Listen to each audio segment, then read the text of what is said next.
Okay, this Big Boss, it's Foxhound Woodsball, coming to you for Shooting Hot TV, and this Big Boss coming to you for Shooting Hot TV, and this is going to be our second minisode. For all of those that do not know or just new to this, a minisode is an episode segment that isn't part of the regular programming style of Shooting Hot TV, but its content significance warrants it being on Shooting Hot TV as kind of like a special feature on a DVD.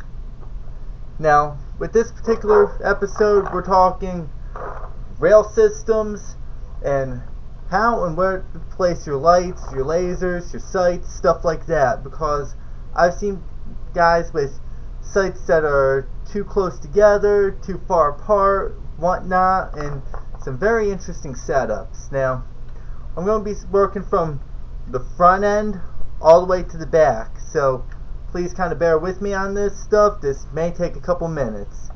First off, flashlights, lasers. Let's discuss those because those are in some ways hot button issues for a lot of the forum guys. So let's start off with the light. I got my flashlight and my laser from the guys at Acid Tactical for my review on them for the May issue of Shooting Hot TV magazine. Guys, I love the work. I will be posting this in the description to the video. So, anyway, on to the flashlight. It's got a permanent on-off switch. It's also got a permanent mount pressure switch that runs from the light all the way to the pressure switch on the trigger. Not on the trigger, on the pistol grip on the X7, wrapped with a Velcro strap to keep it in place. Now, because of my handguard here, my vertical foregrip, I can easily move my thumb over here, have it permanent on-off, or I could easily use the pressure switch. Now, with the idea being that there's a tactical flashlight, people are going to be saying that it gives away your position.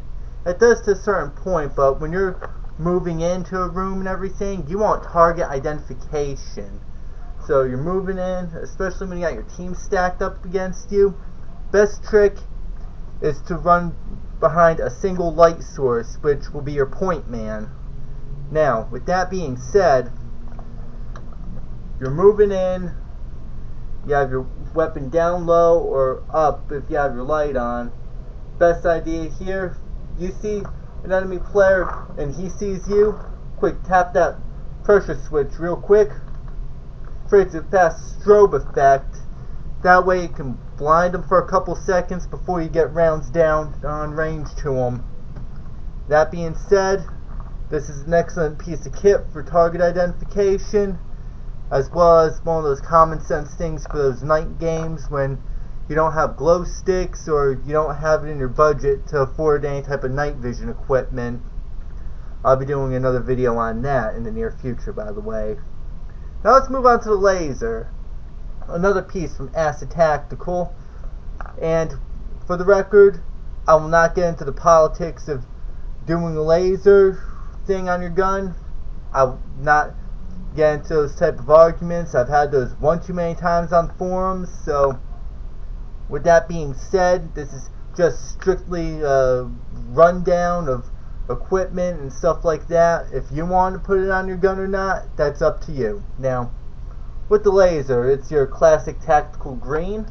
This thing also came with a pressure switch. I could easily put it onto wrap the pressure switch to the foregrip of my gun, but I choose to run it with the permanent on-off switch to give me options.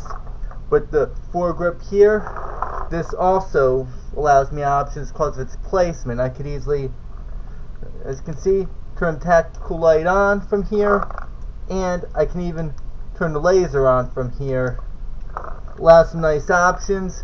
Common sense rule with the laser is you do not aim it for another person's face, eyes, whatnot. Best trick for using it is when you're moving like this with your gun in a low ready position and you come across them, you could easily either one, bring your gun up and just spray, or if you're like me and you have that tendency to spray and pray, bring your gun up like this to the side, laser on, You can easily get that dot onto your target, depending upon your range. You own them. Now, foregrips. My personal foregrip on here is, you can see about the design of it. This personal one is, for me, is existed since the time when Land Warrior was still in the early development stages, when RIS rails were just coming out. So, that being said, it's basic. No little gadgets, whiz bangs on here. It's simple, easy to work with for me, and I like it. Even though I can use my thumb here to actuate the on-off switches, I can still maintain positive control on the gun foregrip like this. Keep my thumb out here like this, so that way I can turn the laser on, or I can switch it over to full grip on here to activate the flashlight. Now that, I've seen guys have these foregrips all the way back or all the way forward. Me personally, I like to have it in the middle. I don't like to be scrunched up like this. I don't like to have my arm overextended. That is very uncomfortable for me. I like to keep my stuff right in the middle. That means being in the middle because I do have long arms. I'm comfortable. I'm not scrunched in. And I've got some breathability. Now that, if you're talking about like getting into position to take a corner, best thing, you grab the magazine well of the gun. That's if you're working with a Milsim style gun like your X7, your RAP4, your Milsigs, and any platform like this where you have the magazine well. It also works for airsoft too, as well as been battle proven in Afghanistan and most certainly in Iraq because of the urban environment. Now, you hold on to your mag well like so, and you can easily rest your elbow up against your body, or if you're wearing a tactical vest, rest it on one of the pouches you have mounted there. And you can easily decrease your pivot point. That way it allows you to get up on the target real fast when you're taking that corner. Also a good idea to keep the stock in. That would be another thing a little further on down this video, but now that those things are covered, let's talk about your sights. Now, for me, as I said, I like to keep stuff well toward the middle. With the way I have this set up, it looks like my sight riser is integrated into the gun system right behind my backup iron sight. Now, I've seen guys, and I'm guilty of this when I first started, I have this thing so far back that I won't be able to put my backup flip sights on here. And I've had instances where this broke down and I was actually aiming along the side of the barrel. And when you're a left-handed shooter and you've got a tipman with a cyclone, it's even more difficult because of the cyclone getting in the way of your line of sight. Hence, the reason for backups are always prevalent, no matter whether you do this stuff for fun or it comes with your profession of choice, being a first responder, such as law enforcement, military, private contractors, whatnot. So, with that, I would say you could keep it like right here. Just remember, rule of thumb, keep it so where you can actually have a backup iron sight.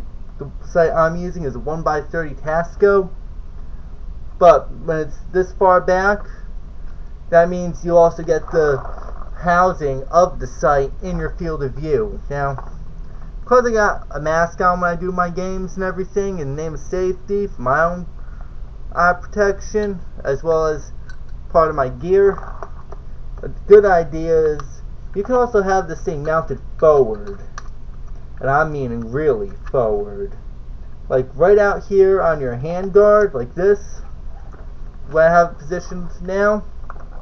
I could do it if in the middle, like right between the handguard and the receiver, but because of the cyclone I can't. It would work on your AR platforms, either real steel, airsoft, or magazine fed markers such as the TAC-4, TM-15s, Milsigs. So Just throwing that one out there for all you guys who do play MagFed. I'm not leaving you guys out on it. Now, without further ado, when it's further forward on the gun, it's kind of like the EOTech in some way. You can easily get that sight right up in here. It's also good because when you bring it up to your shoulder, all you see is that red or that green dot, and it should be right on whoever you're intending to shoot. Now, I could put this back a little further in the event that I get one of those 3x magnifiers for it, but that's going to be a little something more down the road for me personally. Now let's talk sights real quick, because this thing is a good sight. It's been dependable, but it still runs on batteries. The actuation dial for your light settings or color change, it can come loose, it can come off. I've had to fix this thing after every game I've played. So if this goes down for any reason, backup sights are important.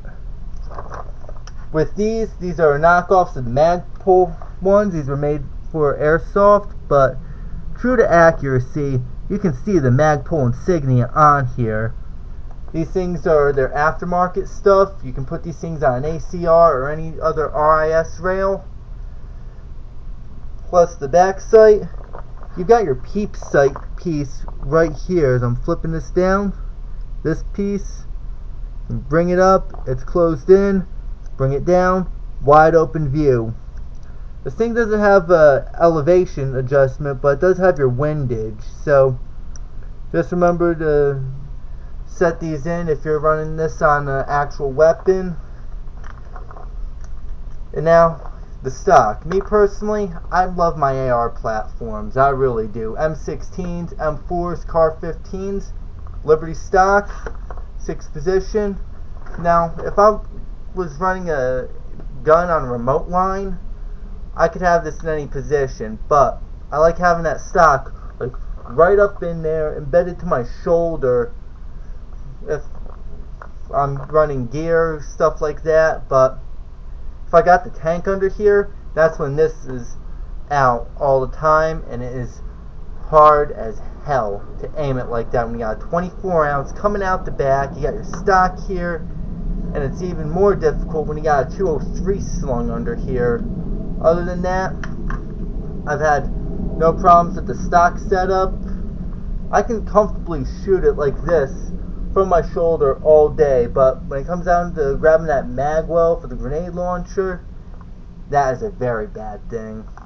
But I'll talk more on grenade launchers in another minisode or another segment for Shooting Hot TV. Hopefully I've covered all the ideas, all the concepts for mounting your sights. Mounting your sights and other RIS platforms. And that's it. I'm gone.